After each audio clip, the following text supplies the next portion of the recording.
We have to bid farewell to Karamo and Jenna. Going out like he knows how. Yes! That's the way. Welcome back to the show. I have Karamo Brown and Jenna Johnson on the line. Hi, guys. Doing a little Hi. dance. I like you doing the move. I like that. That was really probably one of the most fantastic and graceful exits. How are you guys feeling after that elimination?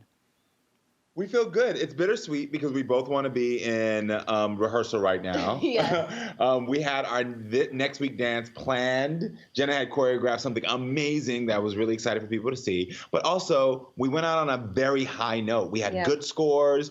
The fan was into it. And then, you know, we got lifted up at the end as if we won the mirror ball. So I think we left feeling like champions. I love that positivity. What was that dance that you were planning on doing? It was going to be a foxtrot, a beautiful foxtrot, yes, for Karamo's fiance. Yeah. And so maybe we'll still do it secretly and just perform it for him. Yes, that would be amazing. Now, you guys did quite a powerful paso doble to this spooky rendition of Beyonce's Survivor. Bruno declared that it was one of, the best performances. He said there was no lack of power or purpose. What was it like performing that number?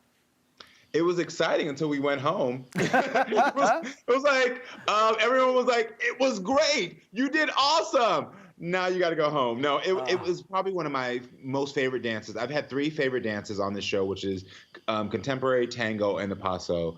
And it was great to end on one of the dances that I love so much. Jenna choreographed something that was extraordinary. She pushed me. Those movements that people are seeing at home are things that you have to do that are technical, but she gave extra flares, and I loved every moment of it.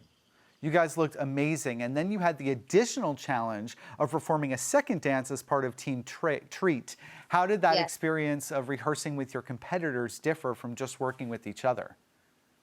It was crazy because this was the first time that the celebrities had to do a dance with other people, not just with their professional partner. And so it was a lot of fun. I think we were definitely the underdog team, but I think we gave an epic performance. We were definitely in character. I know we made a lot of people laugh and feel some sort of emotion.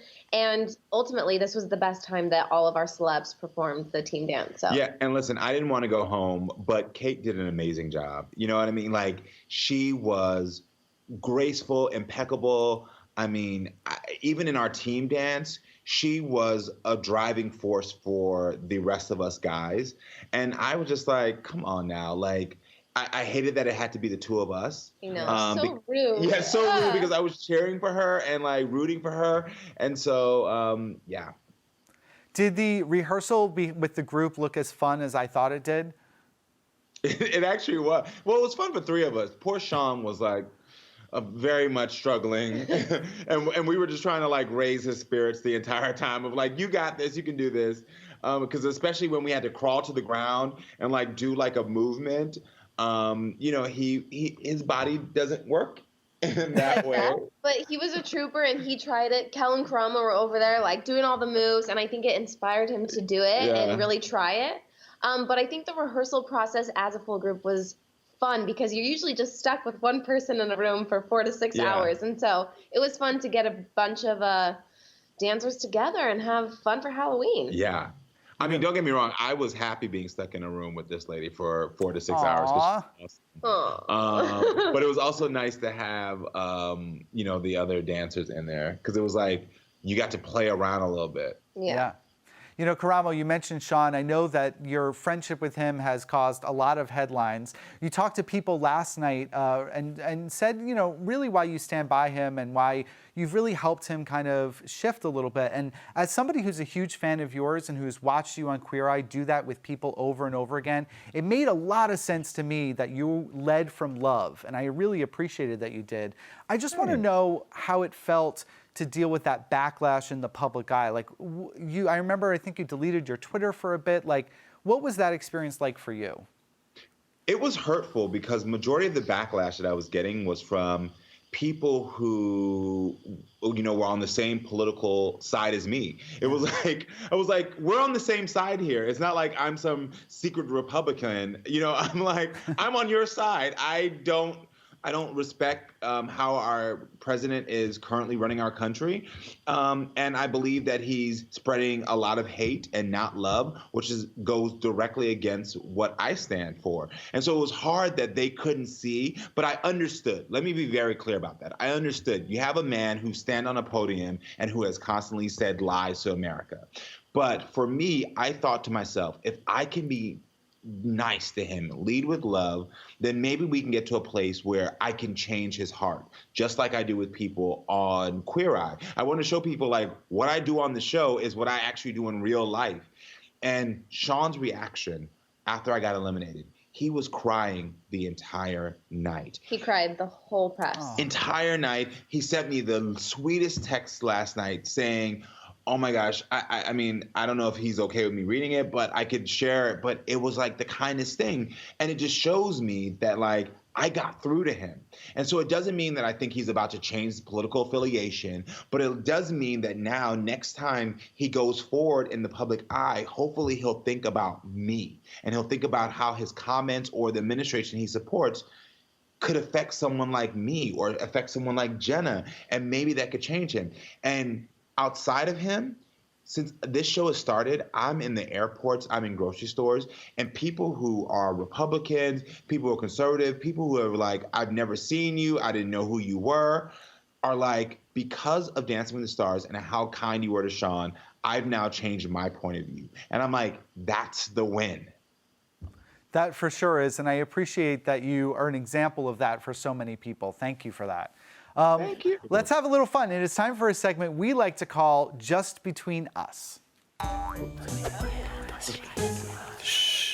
Now, your castmates Hannah and Alan chatted with us last week, and they left a question just for you, so let's take a look. Hey guys, it's Alan. Oh, and I'm Hannah.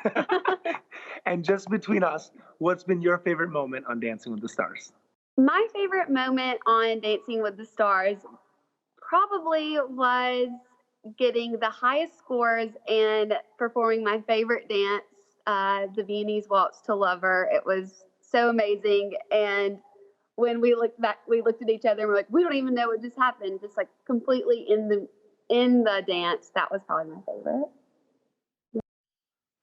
All right, so what was your favorite moment? Karamo. My favorite moment? There were so many. There was, oh my gosh.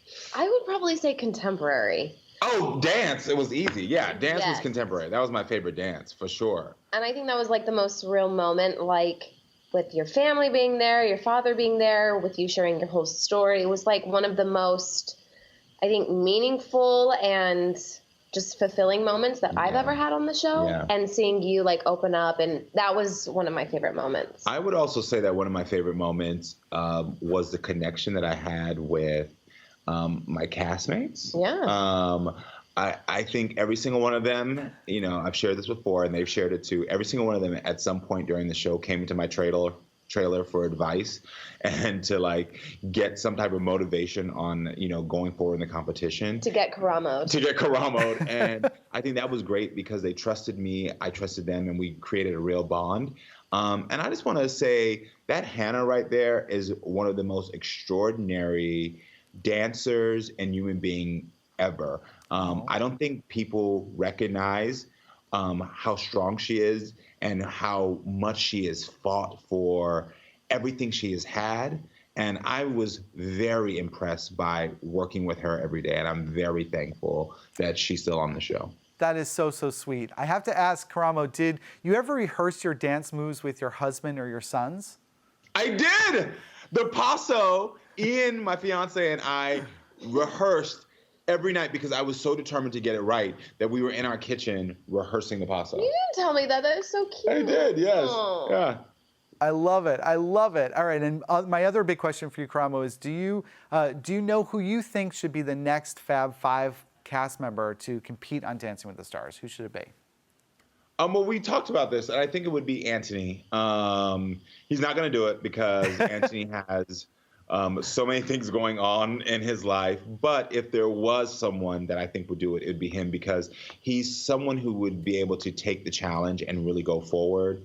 I think he would give a great shirtless number. Yeah. Yeah. I love a shirtless moment from Anthony. Yeah. We love you know, a shirtless if he did do Anthony it, I'd moment. want him to be like partners with Jenna. So like one of us could win with Jenna. You know what I mean? Like that would be my goal. Like Anthony come on and win with Jenna. But I think Anthony would do great. Well, speaking of winning, who are you guys voting for and rooting for to take home that trophy? I don't have one person, but I do have my top three. So, Okay. and I'm just gonna be real with you because it's really, even though it's not early in the competition, it's still early. People are just growing and still doing great. I think James Van Der Beek has been a front runner since day one. I also think that Allie has shown extraordinary talent and has been, I mean, just blowing me away. And then I think that Kate is someone that you should watch out for because I think people discounted her because maybe of her age. And she is showing you, no, I can keep up with all the young girls. And then the person who, if they could really let the audience in, who could like round out that top four would be Kel. Wow, I love that. So Kate, Cal, James, and Allie. That's a great That list. would be my final four. Okay, all right. 2 girls and 2 boys. I think that's even. Before I let you go, Karamo, I have to know you have a big birthday coming up on Saturday. Happy birthday. Yes, you know my birthday. Are you going to do anything special to celebrate? Yes, I'm actually having a Clueless themed movie screening night in my backyard. Jenna's coming. Clueless is my favorite movie. I consider myself Dion. Oh my God.